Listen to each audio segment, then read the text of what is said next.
Hello மக்களே, 51வது episode. இப்பெல்லாம் எபிசோட்ல பார்த்து ஒரு திருடர் கூட்டத்தை கட்டுறாங்க. ஒரு வேளை எல்லா பணத்தையும் அடிச்சாச்சு, எல்லா காசையும் எடுத்து வந்தாச்சு.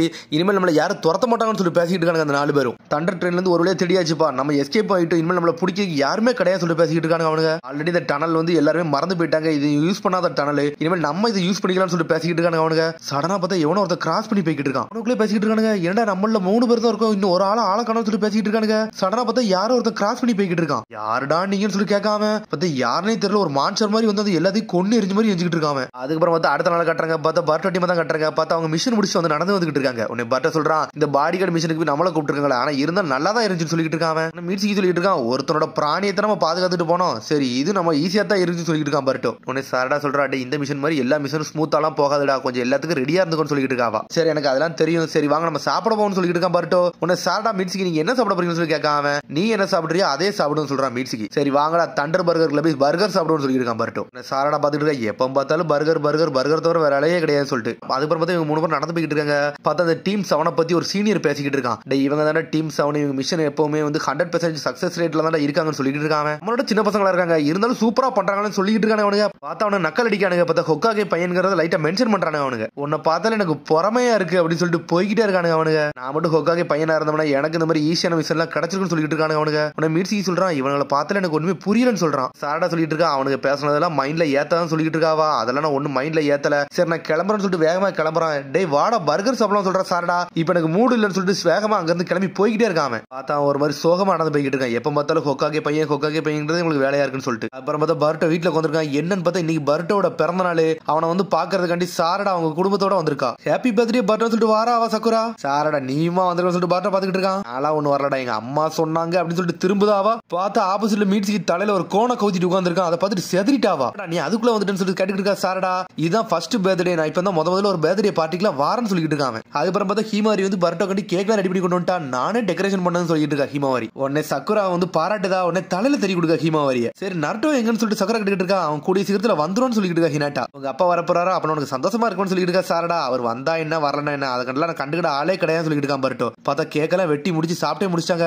ஆனா நருட்டோ வரவே இல்ல. பர்ட்டோ ஒரு மாதிரி சோகமா இருக்கான, தனியா உட்காந்துருக்கான். ஹினாட்டா அதை நோட் பண்றான். உங்க அப்பா இன்னும் வரலன்னு சொல்லிட்டு இருக்கா மீட்சிக்கு. சடனா பார்த்தா ஒரு போன் வருது, எடுத்து பேசினா நருட்டோ வந்து ஏதோ ஒரு மிஷனுக்காண்டி போயிருக்கானா, அதனால அவனை வர முடியாதுன்னு சொல்லிட்டான். பார்த்தா பர்ட்டோக்கு சொல்லாமலே புரிஞ்சிருச்சு. பார்த்தா அவன் இங்க இருந்து நடந்து போயிட்டான். பார்த்தா தனியா போய் ரூம்ல உட்காந்துருக்கான், தலை தொங்கி போய் உட்காந்துருக்கான். உடனே சாரடா வந்து பர்ட்டோவை பார்க்க வந்திருக்கா. பர்ட்டோன்னு சொல்லிட்டு சோகமா பேசவாரா, யாருமே அந்த வயசான ஆளுக்கண்டிலாம் வெயிட் பண்ணல, நீ இதுக்கெல்லாம் கவலைப்படாத சாரடான்னு சொல்லிட்டு இருக்கான் பர்ட்டோ. அவர் வரமாட்டாரு எனக்கு நம்பிக்கை இருந்துச்சுன்னு சொல்லிட்டு இருக்கான்.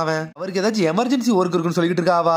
அவர் ஹொக்காகேல அப்படின்னு சொல்ல வாராவா, எனக்கு அதெல்லாம் புரியுது சாரடான்னு சொல்றான் அவன். ஆடு ஹொக்காகே என்னோட பர்த்டே சொல்லி முடிச்சாரு நினைக்கியா, சரி அதெல்லாம் ஒண்ணு இல்லன்னு சொல்லிட்டு இருக்கான் பர்ட்டோ. ஒரு மாதிரி சோகமா இருக்கான். அந்த கீழே சக்குரா ஹினாட்டா ஹீமார் எல்லாம் வெயிட் பண்ணி பாத்துக்கிட்டு இருக்காங்க பர்ட்டோ என்ன பதில் சொல்றான்னு சொல்லிட்டு. அதுக்கப்புறம் அடுத்த நாள் கட்டுறாங்க. பர்ட்டோ வந்து நடந்து போய்கிட்டு இருக்கான். பார்த்தா பழசை யோசிச்சு பார்க்க, பார்த்தா முந்தின நாள் நைட் நடந்தது என்னன்னு பார்த்தா பர்ட்டோ தூங்கின நேரத்துல நருட்டோ வந்து பர்ட்டோக்கு வந்து பர்த்டே கிஃப்ட் வச்சுட்டு போயிருந்திருக்கான். நான் என்னை மன்னிச்சிருன்னு சொல்லிட்டு எழுதி வச்சுட்டு போயிருந்திருக்கான். பார்த்தா அதெல்லாம் தான் அவன் யோசிச்சுட்டு நடந்து போய்கிட்டே இருக்கான். பார்த்தா வீட்டுக்கு வரான், ஆனா வீட்டுக்கு வந்து சேராம சடனா அங்க இருந்து போய்கிட்டே இருக்கான். உடனே பிறகு ஹீட்ல ஹீமாவரி ஹினாட்டாவை கட்டுறாங்க. அண்ணன் இன்னைக்கு லேட்டா வந்திருக்காமலன்னு சொல்லி ஹீமாரி கட்டிட்டு இருக்கா. ஆமா ஹீமாவரி இன்ன வரைக்கும் பர்ட்டோ வரலன்னு சொல்றா ஹினாட்டா. பார்த்தா ஹினாட்டாவும் பழசை யோசிச்சு பார்க்கா. பார்த்தா நருட்டோ வெளியே போயிட்டு வந்திருக்கான். பார்த்தா ஒரு மாதிரி கிறங்கி வந்திருக்கான். பார்த்தா பர்ட்டோ கண்டி அப்பதான் கிஃப்ட் வாங்கிட்டு வந்திருக்கான். அவனுக்கு கண்டி இதை வாங்கிட்டு வந்திருக்கேன், அவனை எப்பவும் போல நான் இன்னைக்கு வந்து டிசப்பாயின்மெண்ட் பண்ணிட்டேன்ல அப்படின்னு சொல்லி கேட்டுக்கிட்டு இருக்காங்க. அவனுக்கு என்ன மாதிரி கேம்ஸ் பிடிக்குன்னு கூட எனக்கு புரியல, நான் என்ன மாதிரி அப்பாவான்னு சொல்லிட்டு இருக்காங்க. ஆனா இவங்க 2 பேருக்கும் நடுவில் ஹினாட்டா ரொம்ப எப்பவுமே வருத்தப்பட்டுக்கிட்டே இருக்கா. நாளுக்கு நாள் இவங்களுக்குள்ள காயங்கள் ஏற்பட்டுக்கிட்டே இருக்கு, ஏன் இப்படிலாம் நடக்குன்னு சொல்லி ஹினாட்டா யோசிச்சுக்கிட்டே இருக்கா. அதுக்கப்புறம் பர்ட்டோ வீட்டுக்கு போக எங்க வந்துட்டோம்னா சயின்டிபிக் லேபுக்கு வந்துட்டான். கேம் நடந்துகிட்டே ஒரு மாதிரி டென்ஷன்ல இருக்கான் பர்ட்டோ. உடனே அந்த சயின்டிபிக் டாக்டர் கேட்டுக்கிட்டு இருக்காரு, எது ஆச்சா என்ன பேட் மூட்ல இருக்கீங்கன்னு சொல்லி கேட்டுக்கிட்டு இருக்காரு. அவரு மிஷன்ல எது நடந்தான்னு சொல்லி கேட்டுக்கிட்டு இருக்காங்க. மிஷன்ல எல்லாம் ஒண்ணு நடக்கலன்னு சொல்லிட்டு ஒரு மாதிரி சோகமாகறான். பார்த்தா எல்லாருமே ஹொக்காகே பையன் சொல்லிட்டு இருக்காங்க, அதை தான் நினைச்சிட்டு இருக்காங்க. உடனே பர்ட்டோ கேட்கான், கட்டாஸ்கி வளர்ந்த ஆளுக எல்லாருமே என்னை வந்து இன்னும் சின்ன குழந்தையா தான் பாக்குறாங்களோன்னு சொல்லி கேட்டுக்கிட்டு இருக்காங்க. அப்படிலாம் ஒண்ணு இல்ல எங்களாடு, உங்களை பார்த்தா எனக்கு என்ன கிட்டு மாதிரியே தோணுது, எனக்குலாம் அப்படி ஒன்னும் தோணலன்னு சொல்லிட்டு இருக்காங்க. உங்க ஸ்கில்லுக்கும் அறிவுக்கும் உண்மை நீங்க வேற லெவல் சொல்லிட்டு இருக்காங்க சயின்டிபிக் லீடர். அடுத்தவங்கள பத்திலாம் ஒன்னும் யோசிக்காதீங்க, அவங்க எல்லாம் உங்க மேல பொறாமப்படுத்தாங்க நினைக்கிறேன்னு சொல்லிட்டு இருக்காங்க. உங்க டேலண்ட பார்த்து அவங்க பயப்படுறாங்கன்னு சொல்லிட்டு இருக்காங்க. உண்மை நீங்க மாசுன்னு சொல்றான். எல்லாரும் உங்களை ஹொக்காகே பையன் சொல்லிட்டு தான் ஒதுக்குறாங்க, ஆனா உங்களுக்கு தனி திறமை இருக்குன்னு சொல்லிட்டு இருக்காங்க. உடனே சொல்றான், நான் ஒன்னும் ஹொக்காகே பையனெல்லாம் இருக்க விரும்பல, நான் யாருன்னு காட்ட விரும்புறேன்னு சொல்லிட்டு இருக்கான் பர்ட்டோ. எந்த அப்பா தான் சொந்த பையனோட பர்த்டே மறுப்பாங்கன்னு எனக்கு ஒன்னும் தெரியும்னு சொல்லிட்டு இருக்காங்க. எல்லாத்துக்கும் டைம் எடுக்கும் எங்களாடு, கொஞ்சம் பொறுங்க, உங்களோட ட்ரூ பவர் எல்லாத்துக்கும் தெரிய வரும்னு சொல்லிட்டு இருக்காங்க அந்த டாக்டர். நேரா வரும்னு சொல்றீங்களான்னு சொல்லி கேட்டுக்கிட்டு இருக்கான் பர்ட்டோ. அந்த டைம் எப்போ வருமோ அதுக்கு நான் வெயிட் பண்ணிட்டு சொல்லிட்டு இருக்காங்க. சடனா பார்த்தா பர்ட்டோக்கு ஒரு கிஃப்ட் கொடுக்க, ஒரு மாதிரி பால் மாதிரி கொடுக்கான். பார்த்தா இது ஒரு மெட்டல்ல இருக்குது. பர்த்டேக்கு நான் ஒரு கிஃப்ட் கொடுக்கன்னு சொல்றான். ஆமா இது என்னன்னு சொல்லி கேட்கான். ஒரு டைம்ல உங்களுக்கு இது புரியும் சொல்லிட்டு இருக்கான் பர்ட்டோ பார்த்தாம. இது ஒரு சயின்டிபிக் நிஞ்சா டூல்னு சொல்லிட்டு இருக்காங்க. அப்புறம் பார்த்தா பர்ட்டோ வீட்டுக்கு வந்து சேர்ந்துட்டான். நான் வீட்டுக்கு வந்து சொல்லிட்டு இருக்காங்க. ஹீமாவரி என்ன பண்றேன்னு சொல்லிட்டு பர்ட்டோ கேட்டுட்டு இருக்கான். அப்பா உன்னோட பேதரியை மறந்துட்டாரு, என்னோட பேதரியை மறக்க கூடாதுல, அவர் பிஸியா இருப்பார்ல, அதனாலதான் நான் நோட் பண்ணி வைக்கன்னு சொல்லிட்டு இருக்கா ஹீமாவரி. நான் இன்னையில இருந்து வந்து மார்க் பண்ணிக்கிட்டே இருந்தோம்னா அப்பாக்கு எல்லாம் ஞாபகம் இருக்கும்னு சொல்லிட்டு இருக்காங்க. அதை பார்த்துட்டு உடனே பர்ட்டோ ஒரு மாதிரி சோகமாகறான். அப்பா வந்தா என்ன வரலன்னா என்ன, உன்னோட பேட்டரி உண்மையிலே சிறப்பா கொண்டாடுவோம்னு சொல்லிட்டு இருக்கான் பர்ட்டோ. என்னோட ஃப்ரெண்ட்ஸ் எல்லாம் கூட்டு வரன்னு சொல்லிட்டு இருக்காங்க. அதெல்லாம் கரெக்ட் தான், ஆனா அப்பா இருந்தா நல்லா இருக்கும்னு சொல்லிட்டு இருக்கா ஹீமாவரி. அப்பா என்னோட பேட்டரியை மறந்துடுவாரான்னு சொல்லி கேட்டுட்டு இருக்காவா. அப்படி சொன்னோடனே வந்து பர்ட்டோ ஒரு மாதிரி சோகமாகறான். கவலைப்படாத, அப்பெல்லாம் ஒண்ணும் நடக்காது, என்ன நடந்தாலும் பிரச்சனை இல்ல, அப்பா உன்னோட பேட்டரியை கண்டிப்பா வர வைப்பேன், இது நான் ஒரு ப்ராமிஸ் பண்றேன்னு சொல்றான். சொன்னோடனே ஹீமாவரி சந்தோஷப்பட்டா. உண்மையிலே சொல்லி கேட்காவா. அவனும் ஆமான்னு சொல்றான். அதுக்கப்புறம் பார்த்தா அடுத்த நாள் மிஷினுக்கு கிளம்புறாங்க. உடனே பர்ட்டோ கேட்கான், எதுக்கு இந்த காலையிலே வந்து இந்த மிஷினுக்கு கூப்பிட்டீங்கன்னு சொல்லி கேட்டுட்டு இருக்காங்க. அண்டர் ட்ரெயின்ல இருந்து நிறைய பொருளை தேடி இருக்காங்க, அவனால தான் நம்ம பிடிக்கும்னு சொல்லிட்டு இருக்கான் கொனகமாரு. உடனே அந்த மிஷினை பத்தி எல்லாத்தையும் பேசிட்டு இருக்காங்க. அப்படியே அந்த ட்ரெயின் வந்து திரும்ப போறோம், அவனுக்கு வந்து ஒரு மைண்ட் கிளப் ஒளிஞ்சிட்டானுங்க. அப்படிதான் சொல்லி சாட்டா கேட்டுட்டு இருக்கா. ஆமா அதுலதான் எல்லா டீடைல்ஸ் போட்டுக்குன்னு சொல்றான். உன்னை மீட்சிக்கு சொல்றான். அவனா கண்டிப்பா அந்த தீவ்ஸ் வந்து அந்த டனல் பக்கத்துல எங்கேயாச்சும் ஒளிஞ்சிருப்பாங்க அப்படிதான் சொல்லி கேட்டுட்டு இருக்காங்க. 20-30 பேர் இருப்பாங்களோ சொல்லிட்டு பர்ட்டோ கேட்கான். டேய் மொத்தமே 4 பேர்னு சொல்றா சாரடா. 4 பேர் தானே, அப்படின்னா கண்ணிமே நேரத்துல முடிச்சுன்னு சொல்லிட்டு இருக்கான் பர்ட்டோ. உடனே கொனகமாரு சொல்லிட்டு இருக்கான், டே அங்க இருக்க டனல்லாம் வந்து ரொம்ப அதிகமா இருக்கு, அதுல இருந்து கண்டுபிடிக்க ரொம்ப கஷ்டம் சொல்லிட்டு இருக்கான் கொனகமாரு. அதனால கொஞ்சம் எப்பவுமே நம்ம பார்த்து தான் போகணும், டேஞ்சரஸான பீப்புள் அங்க இருப்பாங்கன்னு சொல்லிட்டு இருக்கான் கொனகமாரு. சரி நம்ம எப்பதான் கிளம்புறோம்னு சொல்லி கேட்டுக்கிட்டு இருக்காங்க அவங்க. பர்ட்டோ சொல்றான், அந்த பியாக் கேங் முடிஞ்சதுக்கு அப்புறம் எந்த பெரிய மிஷனுமே ஒண்ணுமே வரலன்னு சொல்லிட்டு இருக்கான். அவன் சொல்றான், டே பெரிய மிஷனோ சின்ன மிஷனோ, மிஸ்டர் ஹகுராமா வந்து ஒரு மிஷனுக்கு வந்தார் தெரியுமா, அதான் பாம் மிஷன், அந்த மிஷன் நல்லா தானே இருந்துச்சு சொல்லி கேட்டுக்கிட்டு இருக்காவா. மக்களை காப்பாத்துறதான நம்ம மிஷனோட நோக்கம்னு சொல்லிட்டு இருக்கா. ஒரு பெரிய மிஷனா கிடைக்கணும், என்னை ஒரு ஆளா மதிக்கணும்னு சொல்லிட்டு இருக்கான் பர்ட்டோ.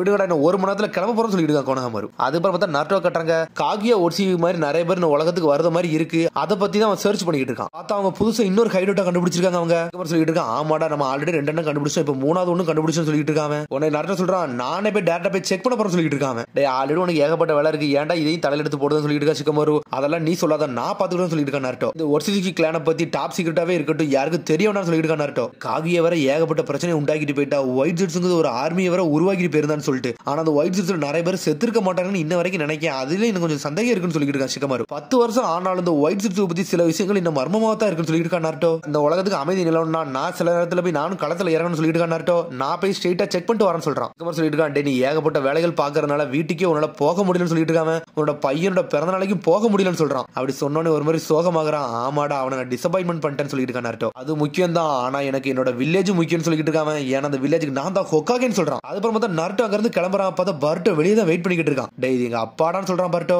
பர்ட்டோன்னு சொல்லிட்டு நாட்டோ நின்னுகிட்டு இருக்கான். சாரடா மீட்ஸுக்கு நீங்க போங்க, எங்க அப்பாட்ட நான் சில விஷயம் பேசன்னு சொல்லிட்டு இருக்கான் பர்ட்டோ. சரிடா நாட்டோ நீ பேசிட்டு வந்து சொல்லி சிக்கமார் அங்க இருந்து கிளம்புறான். நாட்டோ சொல்றான், என்னை மன்னிச்சிரு, உனக்கு கரெக்டா கூட நான் மன்னிப்பு கேட்காம வந்துட்டேன்னு சொல்லிட்டு இருக்கான் நாட்டோ. பர்ட்டோ நீங்க எப்பவுமே பிஸியா இருப்பீங்கன்னு தெரியும், அதனால எனக்கு இதெல்லாம் சம்மந்தமே கிடையாது, நீங்க வந்தாலும் பிரச்சனை இல்லை, வராட்டினாலும் எனக்கு பிரச்சனை கிடையாது சொல்லிட்டு இருக்கான் பர்ட்டோ. உங்க மேல எனக்கு நம்பிக்கையும் கிடையாது சொல்றான் அவன். அப்படி சொன்னோன்னு நாட்டோ சோகமாகறான். ஆனா ஒன்னு தெரிஞ்சுக்கணும், நீங்க ஹீமாவரி பிறந்தாலும் கண்டிப்பா நீங்க வரணும்னு சொல்றான் அவன். பிறந்த நாளைக்கு நீங்க வந்தாலும் வராட்டினாலும் எனக்கு ஒன்னும் பிரச்சனை இல்லை, ஆனா ஹீமாவரி அப்படி கிடையாது, அவ இன்னும் சின்ன குழந்தையா தான் இருக்கா, அவ எப்பவுமே உங்க கூட இருக்குன்னு நினைக்கான்னு சொல்லிட்டு இருக்கான் பர்ட்டோ. நீங்க எனக்கு சத்தியம் பண்ணுன்னு சொல்லிட்டு இருக்காங்க, நான் கண்டிப்பா வரும்னு சொல்றேன் நாட்டோ. இது எனக்கு சத்தியம் பண்ணிருக்கீங்க, இதை மட்டும் நீங்க பிரேக் பண்ணிட்டீங்கன்னா உங்களை என்னைக்குமே நான் மன்னிக்க மாட்டேன்னு சொல்லிட்டு இருக்கான் பர்ட்டோ. கையை நீட்டிட்டு நருட்டோ மாதிரி நின்னுட்டு இருக்கான். பார்த்தா நருட்டோ அவனை தலையில தட்டி கொடுக்கான். தலையில தட்டி கொடுத்து தட்டி விட்டு போயிட்டே இருக்கான் பர்ட்டோ. அப்புறம் பார்த்தா மிஷனுக்கு பழைய இடத்துல நடந்து போவானுங்க, இவனுக்கு ட்ரெயின்ல ஏறி போய்கிட்டு இருக்கானுங்க. அப்புறம் பார்த்தா மிஷனுக்கு இறங்கிட்டானுங்க. என்னடா இங்க ஃபுல்லா மழையா தான் இருக்கு, வேற ஒண்ணுமே இல்லைன்னு சொல்லிட்டு உடனே சாரா சொல்லிட்டு இருக்கா, டே கொஞ்சம் பொறுமையோட எதுவும் பேசவான்னு சொல்லிட்டு இருக்கா சாரடா. அப்புறம் பார்த்தா அந்த ஊர்க்காரர் ஒருத்தர் நின்னுட்டு இருக்காரு. நீங்க தான் ஹிடன் லீஃப் வில்லேஜ்ல இருந்து ஆள் வந்தாங்களான்னு சொல்லி கேட்டுக்கிட்டு இருக்காரு அவரு. ஆமா நாங்க தான் அந்த திருடர்களை தேடி வந்தோம்னு சொல்லிட்டு இருக்காங்க கொனகமாரு. இந்த ஊர்க்காரர் சொல்லிட்டு இருக்காரு, இங்க சிச்சுவேஷனே கொஞ்சம் மாறிட்டு சொல்லிட்டு இருக்காரு அவரு.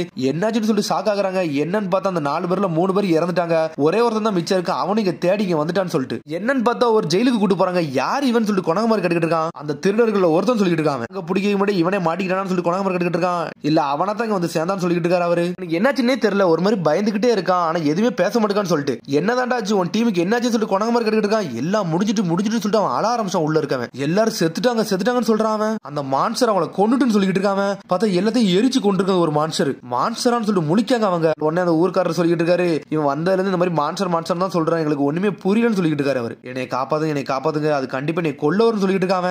ஓடி வந்த மைன் எங்க இருக்குன்னு சொல்லிட்டு கொனகமாரு கேட்டுக்கிட்டு இருக்கான். ஆல்ரெடி நாங்க ஆளை போட்டுருக்கோம், கவலைப்படாதீங்க, அங்க உள்ள யாரும் போகணும்னு சொல்லிட்டு இருக்காரு ஊர்க்காரர். உடனே கொனகமாரு சொல்றான், டே நம்மளோட மிஷன் அப்படி மாறிடுச்சு, நம்ம ஒண்ணு திருடர்களை தேடி போல, நம்ம அந்த மைனை செக் பண்ண போறோம்னு சொல்லிட்டு இருக்காங்க. உடனே பட்ட கேட்கான், டே சரிடா நீ அப்படி என்னத்தை தாண்டா பார்த்தேன்னு சொல்லி கேட்டுக்கிட்டு இருக்காங்க. நான் ஒன்னே தான் பார்த்தேன், அது வெள்ளை கலர்ல இருந்துச்சுன்னு சொல்றான். வெள்ளை கலரான்னு சொல்லிட்டு கொனகமாரு லைட்டா ஷாக் ஆகுறான். பார்த்தா அந்த மைனுக்கே வந்து அடையுதாங்க அவங்க. இந்த ஒயிட் மான்ஸ்டர் எப்படி இருக்கும்னு தெரியலன்னு சொல்லி மீட்சி பேசிட்டு இருக்கான். அடே ஒயிட் மான்ஸ்டரான்னு சொல்லிட்டு கொணகமாரு யோசிக்கான். என்னாச்சுன்னு சொல்லிட்டு 3 பேர் கேக்குறாங்க. ஆனா அவன் எதுவுமே சொல்ல மாட்டான். உடனே பர்ட்ட சொல்றான், நான் போய் உள்ள செக் பண்ண போறேன்னு சொல்லிட்டு வேகமா வரான். உடனே கொணகமாரு சொல்றான், டேய் கொஞ்சம் பொறுமையா இருக்குன்னு சொல்றான். வாங்க சென்சே, இதெல்லாம் ரொம்ப ஈஸியா தான் இருக்க போகுதுன்னு சொல்லிட்டு வேகமா உள்ள போறான் பர்ட்டோ. பார்த்தா பர்ட்டோ பண்ண போது கொணகமாரு வேகமா உள்ள துரத்திட்டு போறான். பார்த்தா மைண்ட்குள்ள போய்கிட்டே இருக்கானுங்க. ஆனா போய்கிட்டே இருக்கு, ரொம்ப தூரமா இருக்காது. சாண்டா கேட்டுட்டு இருக்கா, ஏன்டா ரொம்ப சோகமா இருக்குன்னு சொல்லி கேட்டுக்கிட்டு இருக்கா பர்ட்டோவை பார்த்து. நான்லாம் ஒன்னும் சோகமா இல்லைன்னு சொல்லிட்டு இருக்கான். காலையில உங்க அப்பாவுக்கு உனக்கு அப்படி என்னதான்டா நடந்துச்சுன்னு சொல்லி கேட்டுக்கிட்டு இருக்காவா. ஒன்னும் இல்லைன்னு சொல்றான். எங்க அப்பா மட்டும் அவர் இல்லாம இருந்துச்சுன்னா என் வாழ்க்கை நல்ல சிறப்பா இருக்குன்னு சொல்லிட்டு இருக்கான். ஒரு மாதிரி பர்ட்டோ சோகமா பேசுறோன்னே அவர் சொல்றான், நல்ல வளர்ச்சியான ஆள் மாதிரி பேச சொல்லிட்டு இருக்காவா. எல்லாரும் என்னை குழந்தை மாதிரி பாக்குறதா எனக்கு கோவமே வரும்னு சொல்லிட்டு இருக்கான் பர்ட்டோ. என்னோட வாழ்க்கையை இப்படி அழிஞ்சிருமோன்னு சொல்லி பயந்துகிட்டு இருக்குன்னு சொல்லிட்டு இருக்கான். அப்புறம் வந்து உள்ள வந்து பாக்குறாங்க. அவங்க பார்த்து மைண்ட்குள்ள வந்து பாக்குறாங்க.